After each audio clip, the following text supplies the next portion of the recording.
First story, delusional boyfriend played a breakup prank and kicked Op out of their house to surprise propose to her. Then got upset that she didn't seem happy and vandalized her house for not accepting him back, getting himself arrested. Now his friends are harassing Op for ruining their 8-year relationship. I don't even know where to start one moment. I was planning my life with a man I loved the next. He was telling me everything we built together was a mistake. I can't stop thinking about it every moment, every conversation, every little interaction, trying to figure out where it all went wrong. But no matter how many times I replay it in my head, I just can't understand how we got here. We had been together for 8 years before deciding to move in together. It wasn't a rushed decision. We had talked about it for months, weighing the pros and cons, making sure we were on the same page. He had seemed excited about it, never once hesitated. We spent holidays with each other's families, talked about marriage, and even casually discussed having kids one day. If anything, he was the one pushing for it more than I was. And then out of nowhere, it was over. Before this, everything felt right. We left together, had fun, and supported each other through tough times. Our interests aligned so well. Gaming, movies, weekend outings with friends. Our social circles blended effortlessly, and it felt like we had built something solid when we moved in together. I naturally took over a lot of the housework. I didn't mind at first. I liked making our space feel like home. I cooked, cleaned, handled groceries, and made sure we had everything we needed. He never complained. He never once said he felt uncomfortable or unhappy. I assumed we were happy. But now looking back, I can't help but wonder if I was missing something. The only fight we had recently was over something so minor that I can't believe it could be the cause of all this. I had asked him to take out the trash and pick up groceries. He was in the middle of a game, so I didn't press too hard. I get it. I play too. And I know it's annoying to stop mid-session. I figured he'd take care of it later. But when I woke up the next morning, the trash was still there and the fridge was empty. I was already exhausted from handling everything else. And seeing that he hadn't done something so simple pushed me over the edge. I told him he needed to help out more, that I couldn't do everything myself. It wasn't even a real fight, just a short back and forth before he brushed it off. He didn't seem angry, just indifferent. I let it go, assuming he'd make an effort next time. 2 days later, he told me it was over. He sat me down and told me he didn't have feelings for me anymore, that moving in together had been a mistake, that he felt like he was suffocating, like he wasn't comfortable in his own home. He said he felt trapped, that if we stayed together, he'd only end up resenting me. I was stunned. It was like someone had pulled the ground out from under me. How could he say I felt like a stranger when we had been together for years? How did he not realize this before we moved in? How could he throw away everything we had so easily? I asked him. Why? Asked if I had done something wrong. If there was something I could fix. He didn't have an answer, just kept saying it didn't feel right anymore. I barely had time to process before he told me I should leave. I didn't argue. I was too numb to fight. I just packed a bag with whatever I could grab and left. I had nowhere to go. But thankfully, my friend, let's call her Sarah, took me in immediately. She and I had been close for years, and she was a mutual friend of both me and my boyfriend. When I showed up at her place barely able to speak, she didn't even ask questions, just hugged me and told me I could stay as long as I needed. But something about her reaction made me pause. She didn't seem surprised. Sad for me, yes, but not shocked. I started wondering, had she known this was coming? Had he told her something he didn't tell me? That's when the paranoia sat and the thought crept into my mind before I could stop. It was he seeing someone else. It didn't seem likely we were always together, and with our overlapping friend groups, I would have noticed if he was acting suspiciously. But then again, his sudden coldness, his complete emotional detachment, it felt like he had already moved on long before he told me. And the way Sarah had reacted, had she known something? Was she hiding something? I wanted to ask her to demand the truth, but I was too afraid of what I might hear. Then another thought hit me. What if this wasn't about me at all? What if he was going through something and just didn't know how to express it? Maybe he felt overwhelmed. Maybe he was dealing with something personal and pushed me away. Instead of talking about it, I had seen relationships fall apart that way before, one person bottling everything up until they couldn't take it anymore. Had I missed the signs? Had he been struggling in silence while I remained oblivious? Or was this just his way of escaping responsibility? A way to go back to his easy, carefree life without having to contribute to a household? I have so many questions and not a single answer. I haven't reached out to my parents or his. I don't even know how to explain what happened. His parents liked me, or at least I thought they did. Would they be shocked by this too? Or had they known this was coming? And what about my parents? They adored him. I don't know if I have the energy to deal with their emotions on top of my own comments. Comment 1-P. I'm really sorry you're going through this, but something feels off about how suddenly he dropped this on you. Can you think of any behavioral changes leading up to this? You said he never complained, but was he acting distant, less effect, spending more time outside or on his phone? Also, what do you both do for work? Maybe work stress is playing a role here. Now that you mention it, I don't think he was outwardly distant, but in hindsight there were little things. He used to be really affectionate, always pulling me in for random hugs or touching my hand while we watched movies. That had decreased, but I thought it was just normal relationship comfort over time. I never got the impression he was pulling away emotionally, though. As for work, I have a full-time office job in marketing and he works in it. He mostly works from home, but I go into the office 4 days a week. Maybe being alone at home all day made him feel isolated. I don't know. He never said anything about being stressed or unhappy. I feel like I was blindsided. Comment to this is going to sound harsh, but is there any chance he was cheating? You said you two, we always together. But sometimes emotional cheating starts online. Was he suddenly more secretive with his phone, staying up later than usual? Or did he have a new coworker, gaming friend, or gym buddy he mentioned a lot? It just seems strange that someone who is so eager to build a life together suddenly flips like this. It makes me think something external influenced him up. I've been racking my brain over this, but I just don't know. He wasn't super secretive with his phone. He left it out all the time. No sudden password changes or anything. He was always a night owl, so staying up late gaming wasn't unusual. That's actually one of the reasons I never suspected anything. He spent most of his time at home, either working or playing games. That said, now that I think about it, he had been mentioning a new friend he met online while gaming. He never said much, just that they played together often, but he never acted shady about it. Could it be something? Maybe. But if he was emotionally attached to someone else, I didn't see it coming. Comment 3. One thing that stands out to me is how coldly he ended things. Usually when someone falls out of love, there's hesitation, sadness, maybe even guilt. But he was so direct, telling you to leave like you were a guest in your own home. That's harsh. It makes me wonder if he had been planning to break up for a while. Did he do anything recently that might suggest he was mentally preparing for a single life again?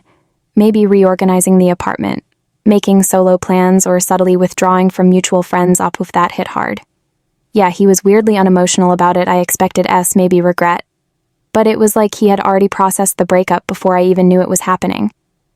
As for the apartment, I did notice he had been tidying up more than usual. He never cared about things like decluttering, but about a week before the breakup, he did a deep clean of his gaming area and moved some of my stuff into my side of the closet, instead of having it mixed with his. I just thought he was in a cleaning mood, but now I wonder if he was mentally resetting the space for himself. As for mutual friends, he hadn't pulled away exactly, but he did make plans on his own more often lately. I thought he just wanted some solo time now. I wonder if he was easing himself out of our shared life before officially cutting ties. Update after my original post. I spent a few days trying to process everything. My emotions were all over the place, confused, hurt, angry, but mostly exhausted. I had so many questions and no answers. My friend Sarah, the one who took me in, kept pushing me to at least talk to my boyfriend to get some closure. I wasn't sure I wanted to, but the thought of moving forward without understanding why still ate at me. I wasn't expecting to fix things. I just wanted clarity. But what I got instead was something I never saw coming. When I arrived at his place, I immediately noticed something was off. The lights were dimmed and there were decorations everywhere. Candles, rose petals, even a banner hanging up for a split second. I was completely disoriented. My brain couldn't make sense of what I was looking at. Then I saw our entire friend group standing around, grinning, some with their phones out like they were capturing a special moment. And in the middle of it all was him standing there with a ring box in his hand. I froze. That's when it hit me, the breakup, the cold detachment, the way he pushed me out. It was all a joke, a setup for what he apparently thought would be a legendary surprise proposal. I didn't even know how to react at first. I just stood there completely blindsided. My mind kept flashing back to the past few days, how I had been crying, blaming myself, questioning everything, while they had all been sitting around waiting for this moment. I wasn't angry right away, I was just numb. Then slowly I felt the embarrassment creep in. They were all watching me, waiting for me to laugh along, to act like this was some grand romantic gesture. But all I felt was humiliated. I asked him as calmly as I could if our families knew about this, if my parents had been in on it.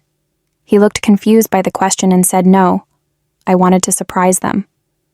After you said yes, that was the only thing that didn't make me feel worse. He actually seemed surprised that I wasn't overjoyed. He said he didn't expect me to react this badly, that he had gone through so much to set this up, and I was ruining the proposal by getting upset instead of laughing along. That's when the frustration hit me all at once. I told him point blank that what he did wasn't funny, that I had been miserable for days, thinking my relationship was over, thinking I had done something wrong, that Sarah had seen how much I was struggling and still let me go through with it, and he still didn't seem to get it. I told him I needed space, that I couldn't just pretend this didn't happen, and that I wasn't sure how I felt about moving forward. That's when he got upset. Suddenly he was the one feeling hurt, saying I was blowing things out of proportion and making him feel like the bad guy. At that point, I was too drained to argue. I turned to my friends, hoping someone would acknowledge how messed up this was, but most of them just looked uncomfortable, like they to stay out of it.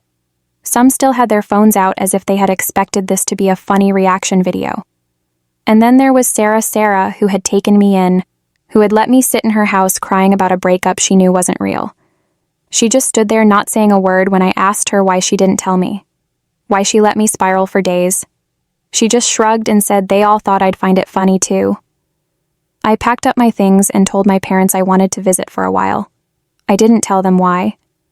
I don't even know how I would explain this without sounding insane right now. I just need time to think. I don't know if I can trust my boyfriend after this, even if he genuinely thought this would be funny. It shows a huge lack of maturity and emotional awareness. He let me suffer for days without once considering how it might affect me and my friends. I don't know if I can look at them the same way either, the fact that they watched me break down and still went along with this. It stings. They all expect me to just get over it, to accept the proposal and laugh along with them. But I can't not. Right now, I don't know if I'll update again, but if I do, it'll be when I've made my final decision for now. I just need a break from him. From them, from all of it. Update. I needed time to think, to clear my head after everything that happened. The prank proposal, the betrayal from my friends, the way my ex-boyfriend now downplayed my feelings like I was the problem. I went to my parents' house, avoiding calls, messages, just trying to figure out what to do next. I thought I had time to process things, but things took a turn I never saw coming. It was late around midnight when I heard the shouting outside. At first I thought maybe some neighbors were arguing, but then I recognized his voice. I looked out the window and saw him completely wasted, stumbling on the lawn, yelling my name. He was furious that I had run away and was ignoring him. He started banging on the door, demanding to talk. My dad got to the door before I did, telling him to leave, but he wouldn't listen. Then things escalated. He started knocking things over, kicking the porch railing, swiping flower pots off the steps. My mom called the police before it could get worse. And when they arrived, he was still ranting about how I had ruined everything and was being unfair to him. He was arrested for public disturbance and property damage. I just stood there watching as the cops put him in the back of the car, feeling nothing. After everything calmed down, my parents sat me down and pushed for answers. I had kept the prank incident to myself because I didn't know how to explain it, but after seeing what just happened, they weren't going to let it go. So I told them everything. My mom was furious, not at me, but at the sheer stupidity of the situation. She felt betrayed by him, but still insisted that one stupid prank and this incident didn't erase the 8 years of him being a good man. She thought this was a mistake he could learn from my dad. On the other hand, was cool for a long time before simply saying, "I'll support whatever decision you make." He didn't try to defend my ex. He didn't try to justify anything. He just let me know that whatever I chose to do, he'd be there for me the next day. His mom called me completely embarrassed and apologetic. She said they had no idea what had been going on and were horrified by his actions. She didn't try to guilt me, didn't try to make excuses, just told me that whatever decision I made, they trusted me to make the right one. I appreciated it. But at that point, my mind was already made up. Looking back, I couldn't ignore how suddenly everything changed. He had never been this immature before, never been cruel, never once shown signs of this kind of behavior. It wasn't just the prank. It was how he completely disregarded my feelings, how he doubled down when I was hurt, and how he had the nerve to act like he was the victim. The drinking, the public meltdown, the reckless behavior that just cemented my decision. So I broke up with him the moment I made it clear that I wasn't going back to him. Our friends started harassing me first. It was guilt-tripping messages telling me I was being too harsh, that it was just a joke gone wrong, that he obviously loved me. Then it turned into passive-aggressive comments on social media and vague posts about how people throw away years of love over nothing. Then it got worse. They started calling me at work, leaving voicemails, texting nonstop. One even showed up at my office under the pretense of checking on me, but ended up just trying to convince me to change my mind. It was exhausting. I've made up my mind. I'm cutting ties with all of them. I'm done being the villain in their narrative, just because I refuse to accept a humiliating, hurtful situation. As funny right now, I'm looking into getting a transfer at work to a different location, a fresh start somewhere, away from all of this. I don't regret my decision, if anything. I wish I had made it sooner. I don't know if I'll update again. Maybe someday, but for now, I just need to focus on moving forward. Second story, entitled Friend. Uninvited my family from their vacation. Because my son is autistic and they want a peaceful vacation 5 years ago, my childhood best friend, 44 meters, invited me, my wife, 41 feet, and our son on a week-long trip to California with his family and 3 of his college work friends, 42 to 45 them and their families. I'd met them before, and we all got on well enough, so I agreed to it. They knew that my son was autistic before they invited us, and were fine with it. Apparently, the first year we went, my son had a really hard time adjusting but got better as time went on, although he did have a few meltdowns, but everyone acted like it was fine and that they understood and continued to invite us on the trip, and things usually went like that. Earlier this week, my friends said that they wanted to discuss the trip, and I too wanted to discuss the trip, because of some concerns I had mainly about one of my friend's teenage daughters who was extremely rude to my son. So I agreed, and when I got there, things were really awkward. No one really said anything. And finally, one of the guys just said that they and their families had decided that it would probably be best if my family didn't go on the trip this year.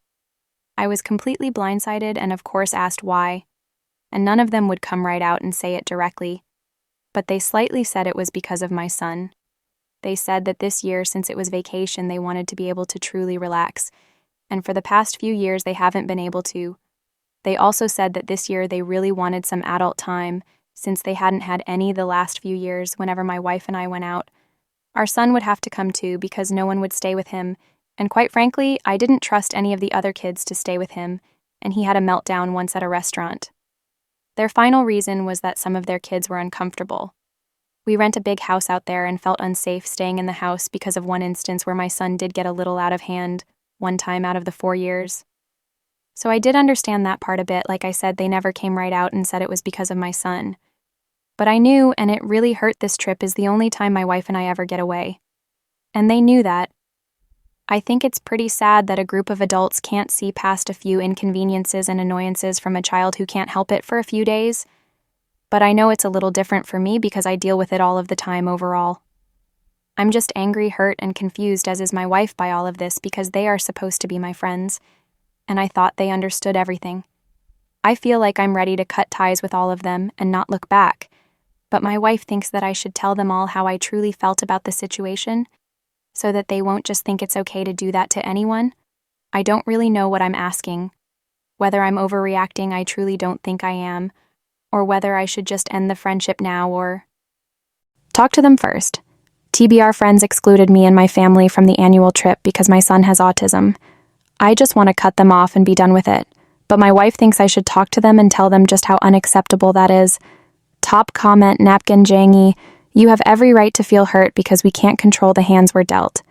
However, I'm inclined to say that your friends do have a valid point. An autistic child is a lot to deal with, and not everyone is able to do it. Your point of view is people should accept him because he can't help it because he's your child and you're used to it. Imagine it from the other point of view. They see it as a child who can randomly go off at any moment, whether he can help it or not. It doesn't matter if it's caused by a disease or just a child. They see the potential meltdowns as uncomfortable and awkward. Pretend it wasn't your child. Pretend one of your friends' children has ADHD. His family wants to go on vacation because they're used to it and have learned to tone down his yelling. Would you want to go out with him constantly yelling and making people uncomfortable? Could your friends have been more straightforward in their approach? Yes, at the end of the day, they did a cost-benefit analysis and figured it was better to have peace of mind for their kids and them, and decided to cut you. I recommend planning a vacation with your son. There's no reason why you all can't have a great time as a family somewhere. Update after thinking hard about it. I decided that I would talk to my friends about everything that happened. We decided to meet again and talk it out. They said that they understood why I was hurt but weren't even planning on budging in any way. There was no hesitation this time. And one of them, the one with a rude daughter, told me straight out that being around my son was way too stressful and risky. And that this year they refused to constantly walk on eggshells and put their kids at risk for my family's sake. We were never the closest, but I still thought we were friendly enough acquaintances to be respectful to one another, but I guess not. And in the moment we did get into a bit of a heated argument, and basically nothing got resolved. But my childhood friend did tell me that he doesn't want this to end our friendship, and that maybe next year we could all work something out, but quite frankly I don't really want to go on a trip with any of them. And I left my wife when I got home, was happy that I'd talked to them, but upset that I even considered trying to come up with a solution to go on a trip, where we would not even be wanted, which I understand as far as my friendship with those guys. I'm not sure where it stands, and if we don't talk in the future, it won't bother me too bad since they feel the way they do. I know that a lot of people disagree with me, but if you can't accept my child, then you can't accept me. Especially when he's so dependent on me. I am a little disappointed because I thought we were all friends, but maybe it's for the best. TLDR, I talked to my friend and things did not go well, but that may be for the best. Top comments. Chester Sack, everyone in your last post said, this is how they probably felt and have a right to feel almost to the letter. They feel like they have to walk on eggshells. Do you think they should be made to feel like that on their vacation?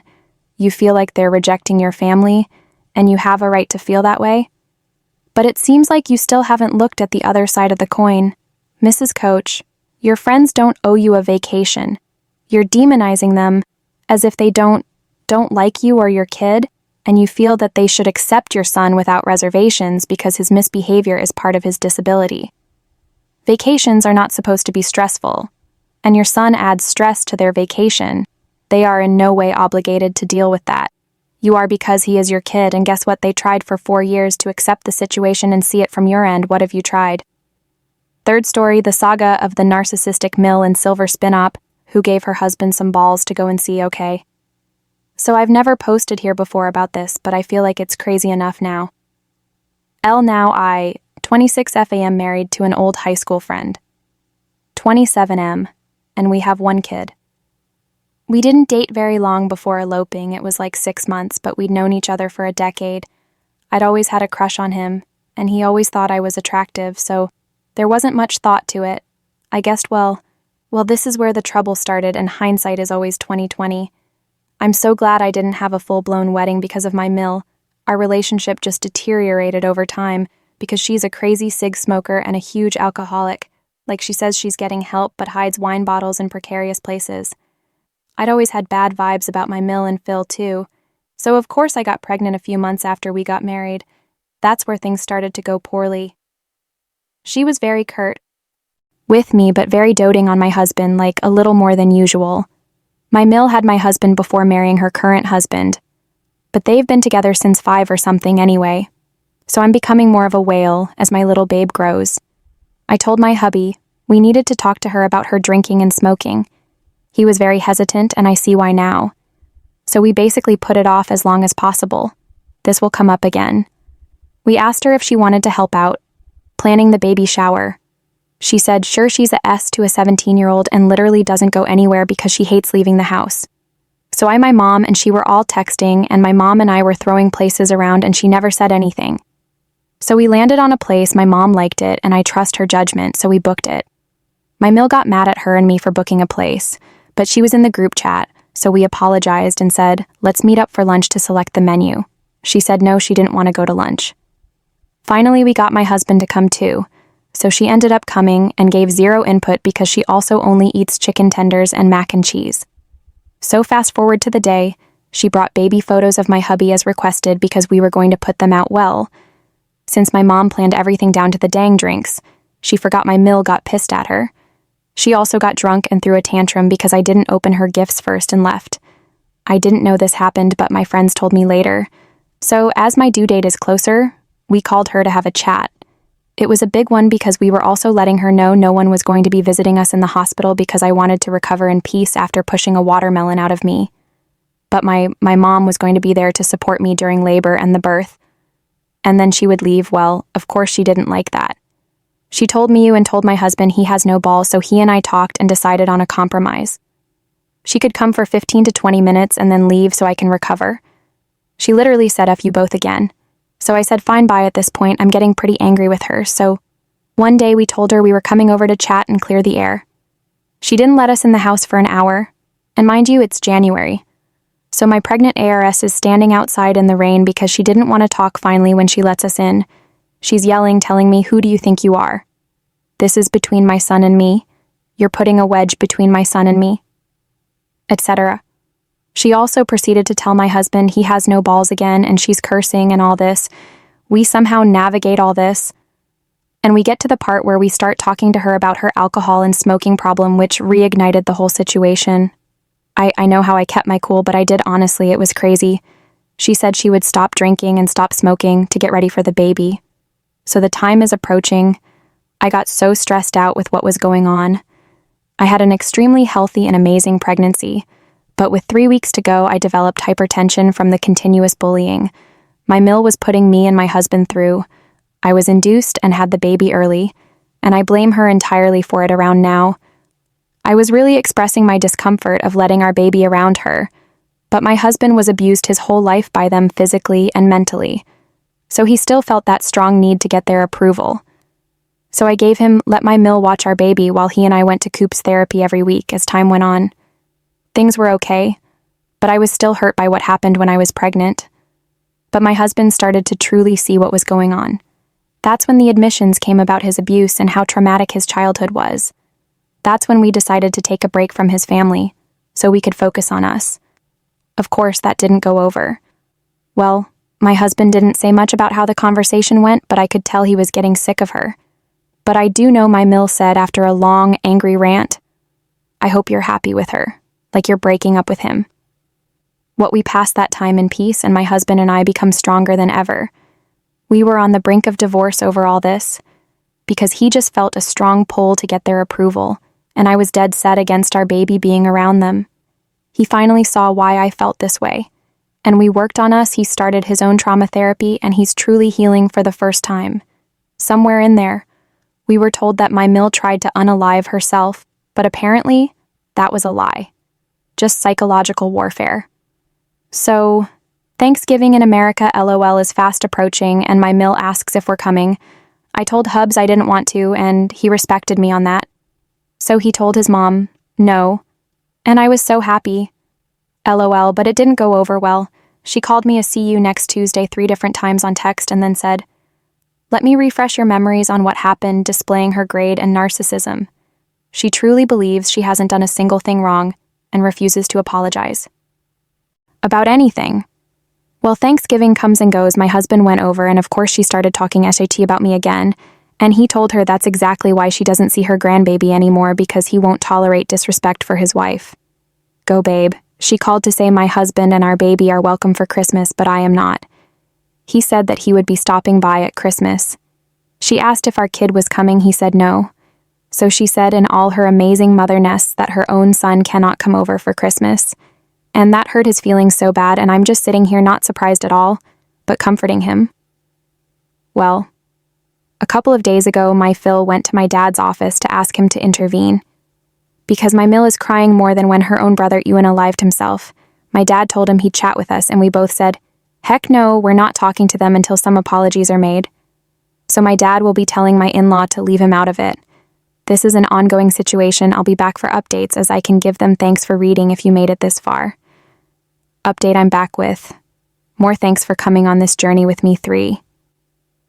I sat down with my dad today and talked about what happened this week. He told me his opinion on the matter, that my in-laws are so messed up, and they will most likely never change.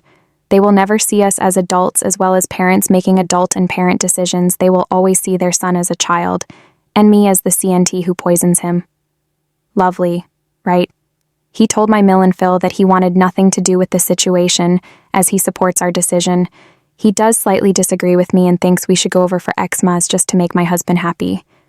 Which I'm not sure how I feel about, because to me the holidays are out of the question, as well as our baby's first birthday in a few months. But I do want to know what y'all think, because I kind of know my husband won't go and see with his family at this point, no matter what. Unfortunately, here's the juicy part on the phone call. My dad asked if he could share his opinion with my ills, and they said yes. So my dad said that they have to respect our decisions no matter if they agree with them or not. And my Mill said that my hubs needs to not be A. And my Phil said he needs to grow a pair. So there's that. I told my husband and he went at it with my in-laws, and I guess they came to a resolution, and my mother-in-law will be calling tomorrow to apologize. Allegedly, I will come back tomorrow to let you all know how that goes. Once again, I'm being told I need to make my husband happy. I can tell that this does hurt him, that we're in this position with his family. I do see how my ills feel disrespected from us setting boundaries, but my husband doesn't recognize that that's a them problem and not an us problem. Everyone asks me, well, what's the big deal? If you have supervised visits with your ills, it's not going to hurt. And to me, it does hurt. It does hurt, baby. Even though they can't understand words through feelings, baby can feel everything, especially whoever has bad vibes. And what hurts me, I don't want the baby to know a life of people, specifically grandparents, that do and will speak poorly of their parents. It doesn't sit well with me, especially with all the damage it's done to my husband's life. Tell me I'm not wrong for feeling like I have to protect the baby from them. I'm being told a handful of times every year. We should do supervised visits, but my ills are known when you give an inch, they take a mile in hubs. And my parents say if they mess up again, that's it. But they've all said that every time things happen, and I'm not willing for there to be a mess up that messes with my child's life. What do I do? See you all tomorrow for this alleged apology phone call from my Mill update. Well, my Mill texted me. She wanted to meet up. I said, could we do a phone call for 2 reasons? 1, it's the holidays and I'm busy as F the days my husband is off while he watches our kid. I don't even have time for people I want to see. 2, I'm more comfortable with a phone call. Because if things got too heated, a quick exit is just hanging up. She didn't like that and told my husband it's not going to work because she's not going to have it her way. Hubby and I had therapy today, and I love our therapist. She basically said to my hubs, you need to cut the umbilical cord and evolve your relationship from childhood to adult. But the problem is, my ills will always see my hubs as a child with no balls. So NC temporarily will be best. Hubs called his mom to talk and asked if we could all have a phone call to clear the air. It basically turned into my MS cheating on me. Yet again, calling me a liar and a manipulator, and that my hubs is turning into that, and that she wants nothing to do with me. And my Phil is so enraged with me that he wants nothing to do with me either. So my husband said, fine, I want nothing to do with you guys. And that's how we left it. I recorded most of the conversation law we made. One last-ditch effort, and offered family counseling that the 4 of us sit down with the counselor and resolve this. We doubt my Phil will be willing at all. But so far, Mill is allegedly on board, even though she called me a liar. Not even 30 minutes ago. I'll leave it here. It seems we're going NC. Finally, most likely, thanks for coming along. Cheers to toxic in-laws. Amorite, thank you for watching the video. If you are interested in listening to these kinds of stories, we've got more in store for you. Simply subscribe to our channel, hit the like button, and share it with your friends.